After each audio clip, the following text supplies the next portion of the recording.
इस लेक्चर में हम लोग बात करेंगे जेंडर, रिलीजियस, कास्ट। तो रिलीजियस के बेसिस पे भी कोई भेदभाव नहीं है, जेंडर के बेसिस पे भी भेदभाव नहीं है, और कास्ट के बेसिस पे भी नहीं है। तो हिंदू है, मुस्लिम है, सिख है, ईसाई है, सब इक्वल ही है।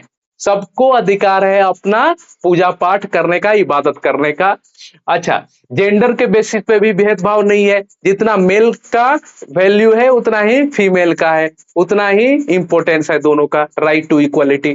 कास्ट के बेसिस पे भी नहीं है भेदभाव, क्योंकि अपर कास्ट का जितना जो अधिकार है वही लोअर कास्ट के लोगों का भी अधिकार है। तो ये सब दिया गया है कॉन्स्टिट्यूशन में हमारे। अच्छा, अब ये देखिए जेंडर एंड पॉलिटिक्स, ठीक ना। अब जेंडर को सम्मान करने के लिए कैसे पॉलिटिक्स का वैल्यू इंपोर्टेंस है, ठीक है ना। Let us begin with gender division.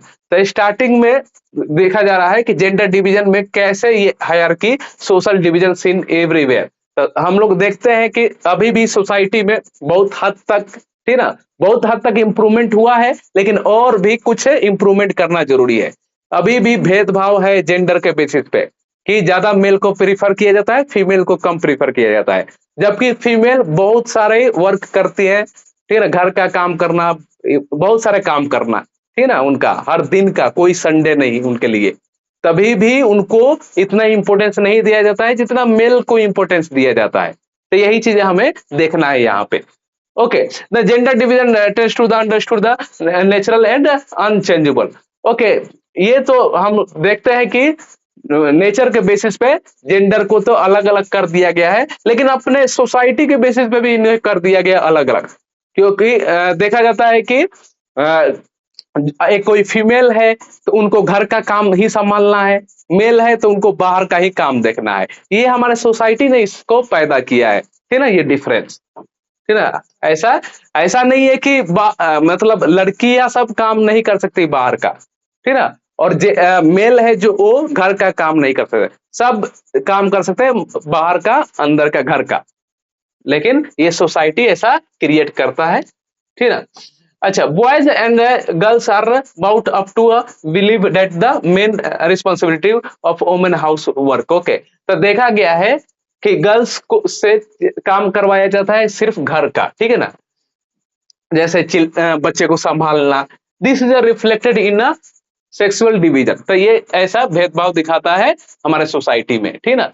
Women do all work inside at home such as cooking, cleaning, washing. जैसे कोई खाना बनाना है, कपड़ा वॉश करना है, टेलरिंग मीन्स कुछ सिलाई विलाई करना है घर का, ठीक है, चिल्ड्रन को देखभाल करना है। ये किसका जिम्मेदारी दिया गया है? फीमेल के लिए, ठीक है ना। और मेल मेल के लिए क्या है? जो मेल है उनके लिए क्या है? तो उनको बाहर का काम देखना है, ये मतलब बाहर का काम उनको करना है, ठीक ना। Understood. When these jobs are paid for, men are ready to take up the this work. तो हम लोग जानते हैं मेल बाहर काम करते हैं, उनके सैलरी बेसिस पे काम करते हैं, उनको मिलता है। लेकिन फीमेल को क्या है? घर पे सिलाई करेंगे, उनको भी पैसा नहीं मिलेगा कुछ भी, ठीक है। घर पर काम करना, कपड़े धोना, बच्चे को पालना, ठीक है ना, तभी भी वो उनके लिए पैसे मिलता नहीं है, ठीक है। कोई संडे उनके पास नहीं होता है कि संडे को आज फ्री है। Do not work outside their home in village women. जैसे विलेज में हम लोग देखते हैं तो लड़की, विलेज में फीमेल क्या करती हैं? वोमेन, आप देखते हैं कि फीमेल जाती है बाहर और कुछ लकड़ियां इकट्ठा करके उनको लाने का काम करती है। ऐसा नहीं है कि जो वोमेन है सिर्फ घर का काम कर रही है, वो बाहर भी, ऐसा गांव में देखा गया है, ठीक है ना, कि बाहर जाकर लकड़ियां बीनना, लेकर आना, ठीक है ना, और उसके बाद वाटर को कलेक्ट करना, वाटर भी लेकर आना बाहर से, ये सब कैरी करते हैं, ये वुमेन काम करती है। तो बाहर का भी काम करती है लड़कियां सब, ठीक है ना, वुमेन सब।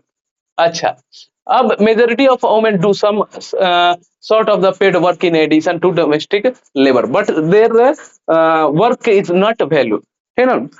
गर्ल्स जो है घर का भी काम कर रही है, बाहर का भी काम कर रही है, लकड़ी लाना, पानी को भरना, तो ये सब चीजें, तभी भी उनको कोई वैल्यू नहीं मिलता है। जबकि वो काम ऐसा देखा गया है कि वो मेल से ज्यादा फीमेल काम कर रही है औसतन, ठीक है, तभी भी उनको कोई उनके काम का वैल्यू नहीं मिलता है। ओके, देन रिजल्ट में हमें क्या देखने को मिलता है कि women constitute half of the humanity there in the role public life especially politics है। तो हम देखते हैं कि सोसाइटी में जो पॉलिटिक्स में भी है उनका उसमें भी ज्यादा वैल्यू नहीं दिया जाता है, ठीक ना। Only men allowed to participate public affair vote and contest, ऐसा देखा गया। आप देखिए ना, अपना ही एग्जांपल लीजिएगा कि नेता कौन कितने सारे दिखते हैं, वो सब मेल ही दिखते हैं, ठीक ना। फीमेल को उसमें भी नहीं दिया जाता है कि फीमेल आगे बढ़े, लीडरशिप करे। ओके, तो ये सब चीजें हैं। अच्छा, अब देखिए next, this demanded to the in enhancing the political and legal status of the women, improving their the educational। तो ये डिमांड किया गया, ऐसा देखा गया कि बहुत सारा भेदभाव हो रहा है। तो जो वोमेन जो वोमेन एम्पावर है उनको अच्छा करने के लिए उसमें किया गया, डिमांड किया गया कि कुछ इम्प्रूवमेंट किया जाए एजुकेशन में, ये सब चीजें में। Women movement aim equality aim at equality to in personal and family life as well as that's. कौन उस मूवमेंट को क्या बोलते हैं? Feminist movement. तो एक वोमेन के द्वारा चलाया गया फेमिनिस्ट मूवमेंट, उसका डिमांड क्या था कि जो वोमेन है उनको एजुकेशन अच्छा सा मिले, ठीक ना, उनको करियर अपॉर्चुनिटी जॉब अच्छा मिले उनको, ठीक ना, और उसके साथ साथ उनके पर्सनल लाइफ में भी उनको वैल्यू मिले, घर के भी काम करने में उसका भी इंपॉर्टेंस दिया जाए। उस इसका ऐसा मूवमेंट चलाया गया feminist. Okay, political experience of the gender division and political mobilization on this question help the improve. तो पॉलिटिकल क्या हुआ, थोड़ा सा चेंजिंग हुआ। हम लोग देखते भी है कि अब क्या है कि 1/3 सीट रिजर्व है म्युनिसिपालिटीज में और पंचायत में। तो इसमें इससे बहुत अच्छा इंप्रूवमेंट मिला। तो यही चीजें स्टेट में भी होना चाहिए, यही चीजें सेंटर में भी होना चाहिए कि 1/3 सीट वोमेन के लिए रिजर्व हो जाए, ठीक ना। तो इससे बहुत हेल्प मिला। जो पंचायत में म्युनिसिपालिटी में 1/3 सीट रिजर्व कर दिया गया वोमेन के लिए, तो इससे देखा गया कि बहुत अच्छा उनका मतलब लीडरशिप आ गया उनके, पर छोटे लेवल पे आया, ठीक। अच्छा, on this question, help the improve the women role in a public life. We now find women working as a society's doctor. अब हम लोग देख सकते हैं कि इस फेमिनिस्ट मूवमेंट के बाद देखा गया कि कुछ हद तक इम्प्रूवमेंट हुआ वोमेन के लिए, ठीक ना। अब वो डॉक्टर कर रही है, अब डॉक्टर भी बन रही है, आप देखते हैं बहुत सारे लड़कियां, ठीक ना, इंजीनियर है, लॉयर है। तो ये सब चीजें इम्प्रूवमेंट हुआ, उनको पॉलिटिकल मीन्स पावर मिला, तो ठीक ना। अच्छा, अब नेक्स्ट देखिए, participation of the women in public life very high. Okay, in our country women still lag much behind men dispute. तो आप हम अपने देश में देखते हैं अभी भी वोमेन का उतना स्थिति सही नहीं है जितना अदर कंट्री में है। बहुत सारे कंट्री में हम लोग देखते हैं तो उतना अच्छा नहीं है, लेकिन बहुत हद तक आज मतलब पहले से अच्छा हुआ है। Understood? some movement in independent और the still male dominated society. तो हम लोग देखते हैं कि अपने सोसाइटी में ज्यादा मेल डोमिनेंट्स है, लेकिन ऐसा नहीं है, थोड़ा सा इंप्रूवमेंट मिला है देखने को जब से ये पंचायत में म्युनिसिपालिटी में ये इनका 1/3 सीट रिजर्व हुआ। द लिटरेसी रेट और देख लीजिए अपने देश का, the literacy rate among the women is only 54% in compare to the 76। तो अभी भी देखा जा रहा है कि 54% ही लड़कियां पढ़ी लिखी है, एजुकेटेड है अपने देश में, जबकि मेन का क्या है 76% है, मेल पढ़े लिखे हैं। समझे? अंडरस्टूड? जबकि ऐसा देखा गया है कि लड़कियां मतलब किसी पिता का 2 संतान है, एक बच्चा है एक बच्ची है, तब क्या होता है बेटी पढ़ने वाली है, अच्छे पढ़ने में बहुत अच्छी है, तभी भी उनका पढ़ाई स्टॉप कर दिया जाता है, रोक दिया जाता है और बच्चे को प्रीफर किया जाता है कि बच्चे को पढ़ाया जाए। अभी भी ये मेंटालिटी है। Look at the school result, girl perform as well as the boy, if not better in some places, but they drop out because parents prefer to spend their resources for their boys। लेकिन तभी भी parents क्या करते हैं, वो जबकि देखता है कि मेरा बच्चे से अच्छा बच्चियां पढ़ने में है, गर्ल्स है, डॉटर है, बट तभी भी उनको क्या किया जाता है, सेक्रीफाइस करना पड़ता है उस लड़की को कि मेरा भाई पढ़ ले आगे, ठीक ना, ऐसा देखा गया है। अभी भी मेंटालिटी कुछ परसेंटेज पेरेंट्स का है। No wonder the portion of the women among the highly paid valued job it still very small. अभी भी देखा जा रहा है कि बड़े बड़े पोजीशन पे जो है तो ज्यादा मेल ही डोमिनेंस है वहां पे भी। On an average an Indian women works 1 hour more than the average man. तो ऐसा देखा गया है कि एवरेज वर्क 1 आवर ज्यादा कर रही है लड़कियां, female, okay, compare to men. Understood? Yet much of her work is not paid and therefore often not well. 1 hours ज्यादा काम कर रही है फीमेल, ओके, तभी भी उनको उतना तवज्जो नहीं दिया जा रहा है, उतना वैल्यू नहीं दिया जा रहा है, उतना इंपॉर्टेंस नहीं दिया जा रहा है काम का। अंडरस्टूड? ओके।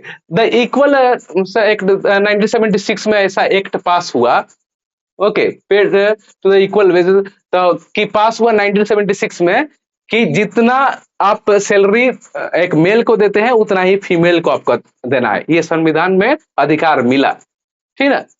अच्छा, in many part of the Indian parents preferred the son find way to have girl child aborted before she is the born, sex selected abortion the decline in the child. तो आप हम लोग देखते हैं अपने society में कि बहुत सारे पेरेंट्स अभी भी सोच रखते हैं कि लड़कियां पैदा ना हो मेरा, ठीक है ना, लड़का ही पैदा हो, ठीक है ना, ऐसा अभी भी सोच है। तो ये देख लीजिए इसके कारण क्या हो रहा है, लड़कियों की संख्या कम होते जा रही है और मेल का ज्यादा होते जा रहा है फीमेल के कंपेयर में। अब इससे क्या हो जाएगा, बहुत सारे लड़के का शादी नहीं हो पाएगा, ठीक है ना। ये जब गैपिंग ज्यादा बढ़ने लगा तो यही सब चीजें दिखाया गया है। 951 गर्ल्स है, 1000 मेल पे, ठीक है, ये सब बॉयज पे, ये सब, okay. Women political representation, all this the well know issue related the women well being otherwise not given adequate answer। तो ये हम लोग देखते हैं कि अभी भी 1/3 क्या हो गया है, रिजर्व हो गया है। In India proportion of the women legislative has very low. तो इन अपने इंडिया में जो स्टेट में रोल प्ले करते हैं, स्टेट गवर्नमेंट चीफ मिनिस्टर जैसा बनना, एमपी एमएलए बनना, उसमें अभी भी मेल डोमिनेंस ही है। लेकिन अदर कंट्री में ऐसा नहीं है, अदर कंट्री में बहुत हद तक अच्छा है। तो यही रेशियो है हमारे इंडिया में। ये कब का है, 2018 का है।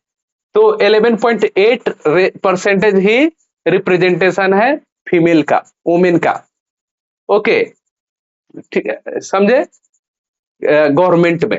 जबकि और कंट्री में देखिए तो इससे ज्यादा है। तो अभी भी एवरेज 24% है, उससे हम लोग बहुत नीचे हैं, ठीक है ना। Women directly elected house parliament में हम लोग का 11.8% है, लेकिन एवरेज कितना है, 24%, उससे हम लोग बिलो है अभी भी, ठीक है ना। Bottom group of nation in the world, India is the behind the average of the seven. तो हम लोग देख रहे हैं कि उसमें कमी है हम लोग का, लेकिन इसका कुछ हद तक इंप्रूवमेंट देखिए कहाँ मिला हमको। One way to solve the problem is the binding have a fair proportion women in the elected bodies, this is the what the panchayati. तो हम लोग देखते हैं कि पंचायती राज में 1/3 सीट रिजर्व है वुमेन के लिए, ठीक है ना। तो इसके कारण बहुत इंप्रूवमेंट हुआ। 10 lakh elected women represented rural and urban. तो इसके कारण रिप्रेजेंटेशन अच्छा होता है, ठीक है ना। बट 3rd टायर लेवल पे पंचायत पे, ठीक है ना, municipality. Understood? The similar representation of the list 1/3 seat of लोक सभा state assembly for women bill will be proposed but the pending. तो ये पेंडिंग था हुआ, ठीक है ना। 1/3 इसका भी डिमांड था कि सेंट्रल में भी वुमेन के लिए ये कर दिया जाए, रिजर्व कर दिया जाए सीट, लेकिन अभी तक वो पेंडिंग में था। पार्लियामेंट्री फॉर मेनी डिकेड्स इन 2013 नारी शक्ति अभियान has been passed with the will give 33% representation seats for women in Lok Sabha, ठीक है ना, and state assembly, okay। Gender division is an example of the some form of social division needs to expressed in politics, ठीक है। तो gender division example देखिए, ये social division जैसे to be express in politics, तो कैसे ये politics में आया तो कितना अच्छा इंप्रूवमेंट हो गया लेडीज का।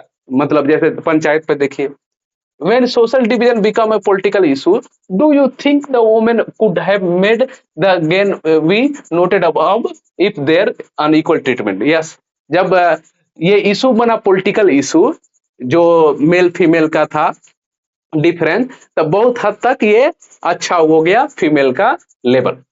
समझे ना? तो देखिए कितना पॉजिटिव रिस्पॉन्स आया इसके कारण। अंडरस्टूड?